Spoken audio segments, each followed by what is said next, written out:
আল্লাহ আযজা ওয়া জাল্লা তিরস্কার করে বলেন, বাল তুসিরুনাল হায়াতাদ দুনিয়া ওয়াল আখিরাতু খায়রুম ওয়া আবকা। বরং তোমরা দুনিয়ার জীবনকেই প্রাধান্য দিচ্ছ, অথচ আখিরাতের চেয়ে উত্তম এবং স্থায়ী। এই আয়াতে আল্লাহ আযজা ওয়া জাল্লা মানবজাতির একটি মোরাল ইলনেস ডায়াগনোসিস করেছেন এবং সেই সাথে প্রেসক্রিপশন দিয়েছেন। মানুষের যাবতীয় চিন্তা ভাবনা শুধু দুনিয়ার জীবনকে কেন্দ্র করে, কিভাবে আরো সমৃদ্ধ জীবন যাপন করা যায়, কিভাবে আরো বেশি কামানো যায়, কিভাবে আরো বেশি ভোগ করা যায়, কিভাবে আরো বিলাসী জীবন যাপন করা যায়। এজন্য দুনিয়াকে আখিরাতের উপর প্রাধান্য দিচ্ছে। এই যে দুনিয়ার প্রতি আমাদের ভালোবাসার চিকিৎসা কি? যখন থেকে আমরা গ্রো আপ করা শুরু করি তখন থেকেই আমাদের সমস্ত এনার্জি ব্যয়িত হয় বেশি উপার্জনের ধান্দায়। বেশি পড়াশোনা করো যাতে বড় জব পাওয়া যায়, বড় জব পেলে বেশি টাকা আর্ন করা যাবে। আমরা সকলেই ধনী হতে চাই যাতে বড় বাড়ি বানাতে পারি, দামি গাড়ি কিনতে পারি, বড় ব্যাংক ব্যালেন্স করতে পারি এবং দুনিয়াতে হায়ার স্ট্যাটাস নিয়ে চলতে পারি। তাই আমরা আমাদের সমস্ত এফর্ট খরচ করছি দুনিয়ার টেম্পোরারি ও লিমিটেড প্রোডাক্ট সংগ্রহের পেছনে। যে দুনিয়ার জন্য এত কিছু করছি, নিজের হায়াত শেষ করছি, সে দুনিয়া কতটা আনসার্টেইন কেউ জানে না। সে আগামী বছর বেঁচে থাকবে কিনা, আগামী মাস,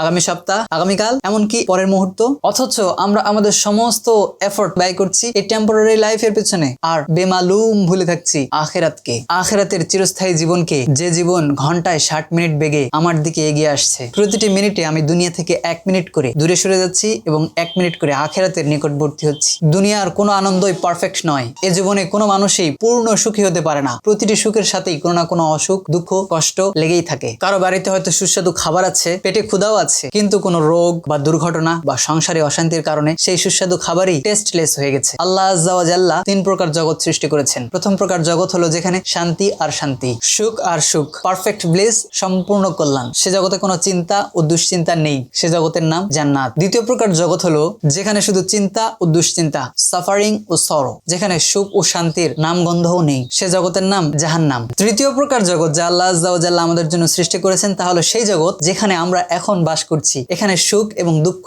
মিশ্রিত। এ জগতে আমরা কখনো আনন্দের তরঙ্গ দোলায় দোল খাই, আবার কখনো দুঃখের সাগরে হাবুডুবু খাই। এখানে নিরবচ্ছিন্ন সুখ বা নিরবচ্ছিন্ন দুঃখ বলে কিছু নেই। যেখানে আল্লাহর প্রিয় বান্দারা এত কষ্ট করে দুনিয়ার জিন্দগি পার করেছেন, ইভেন নবী রাসূলগণ পর্যন্ত এত দুঃখ কষ্ট সয়েছেন, সেখানে অন্যদের কথা আর কি বা বলা যায়। বিশ্বনবী সাল্লাল্লাহু আলাইহি ওয়াসাল্লাম বলেন, আশাদ্দুন নাসি বালাআন আল আম্বিয়া সুম্মাল আমসাল ফালামসাল। দুনিয়াতে সবচেয়ে বেশি বিপদগ্রস্ত হয়েছেন নবীগণ, তারপর যারা তাদের নিকটবর্তী, তারপর যারা তাদের নিকটবর্তী। এক কথায় দুনিয়ার কোনো জয়, প্লেজার বা হ্যাপিনেস পারফেক্ট নয়। আমরা যে সুখী লাভ করি না কেন তা স্থায়ী নয়। একদিন, 1 ঘন্টা কিংবা 1 মিনিট পরই তা শেষ হয়ে যাবে। জান্নাতের সুখ পারফেক্ট ও নিখুঁত এবং এভারলাস্টিং ও চিরস্থায়ী। আয়াতটিতে আল্লাহ আযজা ওয়া জাল্লা বলেছেন, ওয়াল আখিরাতু খায়র, অথচ আখিরাত হলো পারফেক্ট, উত্তম, ও আবকা এবং এভারলাস্টিং, চিরস্থায়ী। এই জীবন তো অস্থায়ী, আগেও ছিলাম না, পরেও থাকবো না, মাঝখানে কয়েকটা দিন আছি। তাহলে কোন জীবনটাকে প্রাধান্য দেওয়া দরকার? অবশ্যই আখিরাতকে। এই দুনিয়াতে একজন মানুষ একটা খাদ্য খুবই পছন্দ করে, সে খুব খেতে চায়, তার অনেক টাকা পয়সাও আছে, কিন্তু সে একটা সার্টেন অ্যামাউন্ট, একটা নির্ধারিত পরিমাণে বেশি খেতে পারে না। যেমন মিষ্টি বেশি খেলে ডায়াবেটিস হয়ে যায়, গরুর গোশত বেশি খেলে রক্তে কোলেস্টেরল বৃদ্ধি পায়। এভাবে মানুষ তার নির্ধারিত পরিমাণে বেশি খেতে পারে না। দুনিয়ার সবকিছুই লিমিটেড, কিন্তু আখিরাতে কোনো লিমিট নেই। যত ইচ্ছা খান, পান করুন, ফুরোবে না, শেষ হবে না।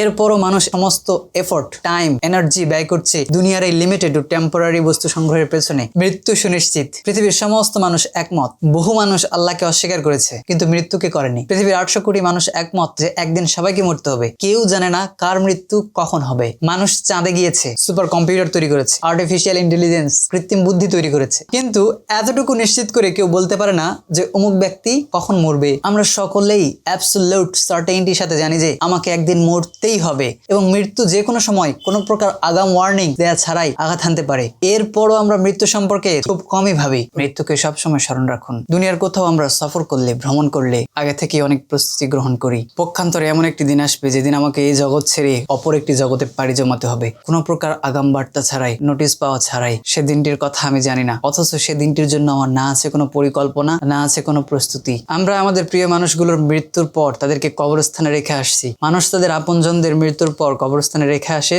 সে দৃশ্য আমরা প্রতিনিয়ত দেখছি। এরপরও নিজের সম্পর্কে ভাবছি না, আমাকেও তো আজ হোক আগামীকাল হোক মরতে হবে। এরপর আমার প্রিয়জনও তো আমাকে কবরস্থানে রেখে আসবে। নবীজি সাল্লাল্লাহু আলাইহি ওয়াসাল্লাম বলেছেন, আকসিরু যিকরা হাদিমিল লাযযাত, বিনোদন ধ্বংসকারী বস্তুটিকে স্মরণ করো, ইয়ানি আল মাউত, অর্থাৎ মৃত্যু। এই হাদিসে নবীজি আমাদেরকে শিক্ষা দিয়েছেন যে আমাদের প্রাথমিক রোগ হলো আখিরাত সম্পর্কে আমরা উদাসীন। আমরা যদি আখিরাতের জীবন নিয়ে চিন্তাশীল হতাম, মনোযোগী হতাম, তাহলে আমাদের জীবনটা এমন হতো না এখন যেমনটা হয়েছে। সর্বপ্রকার ক্রাইম, করাপশন বা দুর্নীতি, বেআইনি কাজ, ধোঁকা, প্রতারণা, জুলুম, অত্যাচার, সুদ, ঘুষ, বেপর্দা, অশ্লীলতা, অন্যের হক নষ্ট করা, দুনিয়ার জীবন নিয়ে মহাশক্তি ইত্যাদি থেকে বাঁচার চেষ্টা করতাম এবং এসব অপরাধের কারণে আখিরাতে যে শাস্তি হবে সেসব নিয়ে চিন্তিত ও দুশ্চিন্তিত থাকতাম, ভয় করতাম। বিশ্বনবী এই চিন্তাটি সাহাবা কিরামের অন্তরে এমন ভাবে বসিয়ে দিয়েছিলেন যে সর্বদা তাদের অন্তরে এটি জাগরুক থাকতো। নবীজির জীবন চরিত, সাহাবা চরিত এবং মুসলিম শাসিত অঞ্চলগুলোর শত শত বছরের ইতিহাস অধ্যয়ন করলে আমরা দেখতে পাই কেমন শান্তি বিরাজ করতো সবখানে।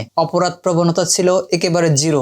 বাঘে ছাগলে এক ঘাটে পানি খেয়েছে এমন ঘটনাও সংরক্ষিত আছে ইতিহাসের পাতায়। কারণ শুধু ওই একটাই, আখিরাতে আল্লাহর সামনে দাঁড়িয়ে হিসাব দেওয়ার ভয়। আব্দুল্লাহ ইবনে ওমর রাদিয়াল্লাহু আনহুমা তার শাগিরদেরকে নিয়ে মদিনার বাইরে ট্রাভেল করছিলেন। চলতে চলতে কোন এক স্থানে এসে দাঁড়ালেন। সেখানে একটি রাখালকে দেখলেন। তাকে জিজ্ঞেস করলেন, তুমি কি আমাদের কাছে একটি ছাগল বিক্রি করবে? আমরা তোমাকে ন্যায্য দাম দেব এবং ইফতারের সময় তোমাকেও আমাদের সাথে শরীক করব। সে বলল, ছাগলগুলো তো আমার নয়, আমার মালিকের। আব্দুল্লাহ ইবনে ওমর রাদিয়াল্লাহু আনহুমা পরীক্ষা স্বরূপ তাকে বললেন, তুমি তোমার মালিককে বলতে পারো একটা মিসিং, একটা পাওয়া যাচ্ছে না, হারিয়ে গেছে। সে তখন আকাশের দিকে আঙ্গুল উঁচিয়ে ধরে বলল, তাহলে আল্লাহ কোথায় গেছেন? হযরত ওমর রাদিয়াল্লাহু আনহু তার শাসনামলে রাত্রিবেলায় ঘুরে ঘুরে দেখতেন মানুষের কি অবস্থা। তো কোন এক ভোরের ঘটনা, তিনি একটি বাড়িতে মা ও মেয়ের কথোপকথন শুনে থমকে দাঁড়ালেন। মা তার মেয়েকে বলছে, আজকাল দুধ ভালো হচ্ছে না, তাই দুধে একটু পানি মেশাও। মেয়ে বলছে, খলিফা ওমর তো দুধে পানি মেশানো কঠোরভাবে নিষেধ করে দিয়েছে। মা বললেন, আমি জানি নিষেধ করেছেন, কিন্তু খলিফা ওমর তো এখন দেখতেও পাচ্ছেন না, শুনতেও পাচ্ছেন না। ঠিক বলেছো মা, খলিফা ওমর শুনতেও পাচ্ছে না, দেখতেও পাচ্ছে না, কিন্তু এমন একজন আছেন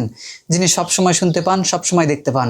তার চোখের সামনে কিভাবে আমি এই অপরাধ করব? খলিফা ওমর সবকিছু শুনলেন, এরপর চলে গেলেন। সকালে সেই বাড়িটি খুঁজে বের করলেন এবং সেই মেয়েটিকে নিজের পুত্রবধূ করে ঘরে তুললেন। এই হলো মৃত্যুর চিন্তা এবং আখিরাতের ভয়। আখিরাতের জীবন নিয়ে চিন্তা করা জরুরি, কিন্তু কিভাবে আমরা আখিরাতের চিন্তা অর্জন করব? কিভাবে আমরা ছাগল না বেচা ওই রাখালের মতো কিংবা দুধে পানি না মেশানো ওই মেয়েটির মতো হতে পারি? দুনিয়া এবং আখিরাত কম্পেয়ার করে দেখা, একটির সাথে আরেকটি তুলনা করে দেখা, একটি অস্থায়ী আরেকটি স্থায়ী। আখিরাত পারফেক্ট এবং এভারলাস্টিং, নিখুঁত এবং চিরস্থায়ী। এই কথাটি একবার যদি আমার মনের মধ্যে বসে যায়, তাহলে আমি আখিরাতের চিন্তা ছাড়তে পারবো না, দুনিয়াতে মগ্ন হয়ে থাকতে পারবো না এবং আখিরাতকে ভুলে থাকতে পারবো না, এবং পাপ কাজে জড়ানো আমার জন্য সহজ হবে না। দুনিয়ার দুদিনের জীবনের তথাকথিত উন্নতির জন্য যতটুকু দৌড়ঝাঁপ আমি করব, আখিরাতের জন্য চেয়ে বহুগুণ দৌড়ঝাঁপ করতে সচেষ্ট হব। নবীজি মৃত্যুর কথা সবসময় স্মরণ রাখতে বলেছেন। মৃত্যুর পরবর্তী প্রতিটি স্টেজে কখন কি হবে এর বিস্তারিত বিবরণ নবীজি হাদিস শরীফে দিয়েছেন। এগুলো কিতাবে অধ্যয়ন করা, হুজুরদের কাছ থেকে বারবার শোনা, নিজেদের মধ্যে বারবার আলোচনা করে এগুলো মনের মধ্যে